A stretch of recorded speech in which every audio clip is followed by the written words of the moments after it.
കൂട്ടുകാരെ, ഇന്നത്തെ നമ്മുടെ ഒരു വർക്ക് എന്ന് പറയുന്നത് ഈ കാണുന്ന ഒരു ടാങ്ക് ഇതിനൊരു ചെറിയ ലീക്ക് ഉണ്ട് കേട്ടോ. അതായത് ഇതിൻ്റെ കണക്ടറിൻ്റെ ഇടയിൽ നിന്നാണ് ഒരു ചെറിയ ലീക്ക് ഉള്ളത്. അപ്പോൾ നമുക്ക് ഇന്ന് ഈ കണക്ടർ ഒന്ന് മാറണം. മാത്രമല്ല നമുക്ക് ഇതിൻ്റെ ഒരു വാൾവ് കൂടെ കൊടുക്കണം കേട്ടോ. അപ്പോൾ അതാണ് ഇന്നത്തെ നമ്മളെ പരിപാടി. അപ്പോൾ അതിന് വേണ്ടിയിട്ട് നമുക്ക് ആദ്യം അതിനൊന്ന് കട്ട് ചെയ്തിട്ടുണ്ട് കേട്ടോ. ഈ ലൈനൊന്ന് കട്ട് ചെയ്ത് മാറ്റിയിട്ട് നമുക്കിനി ഈ ലൂസായി നിൽക്കുന്ന ഒരു കണക്ടറിനെ നമുക്കൊന്ന് മാറ്റണം. അപ്പോൾ നമ്മുടെ പുതിയ കണക്ടർ എന്ന് പറയുന്നത് ഇതാണ് കേട്ടോ. അപ്പോൾ അതിന് നമുക്കൊന്ന് ഇതിലോട്ടൊന്ന് സെറ്റ് ചെയ്യണം. അപ്പോൾ അതിൻ്റെ പഴയ കണക്ടർ ഒന്ന് കട്ട് ചെയ്യണം.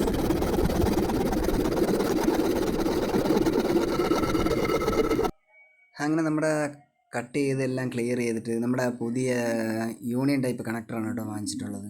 അപ്പം നമുക്ക് അതൊന്ന് സെറ്റ് ചെയ്തെല്ലാം റെഡിയാക്കി എടുത്തിട്ടുണ്ട്. ഇനി നമുക്ക് ഇതിലൊരു വാൾവ് ഒന്ന് ഒട്ടിച്ച് കൊടുക്കണം. അങ്ങനെ നമ്മൾ ആ വാൾവ് ഒട്ടിച്ച് സെറ്റ് ചെയ്തെല്ലാം റെഡിയാക്കി എടുത്തിട്ടുണ്ട്. ഇനി ഇതിനെ നമുക്ക് വീണ്ടും ഒന്ന് ജോയിൻ ചെയ്ത് ഒന്നിച്ച് കൊടുക്കാം കേട്ടോ. അങ്ങനെ നമ്മുടെ വർക്ക് ഏകദേശം റെഡി ആയിട്ടുണ്ട്. എല്ലാം ക്ലിയറായി സെറ്റ് ചെയ്ത് വെച്ചിട്ടുണ്ട്. നമുക്കിനി എന്തെങ്കിലും കംപ്ലയിൻ്റ് ഒന്നും നോക്കാം കേട്ടോ. വാൾവ് ക്ലോസ് ചെയ്ത് എന്തെങ്കിലും പ്രശ്നം ഉണ്ടെങ്കിൽ നോക്കാം. അപ്പോൾ കൂട്ടുകാരെ ഒന്ന് സപ്പോർട്ട് ചെയ്ത് നിൽക്കണേ.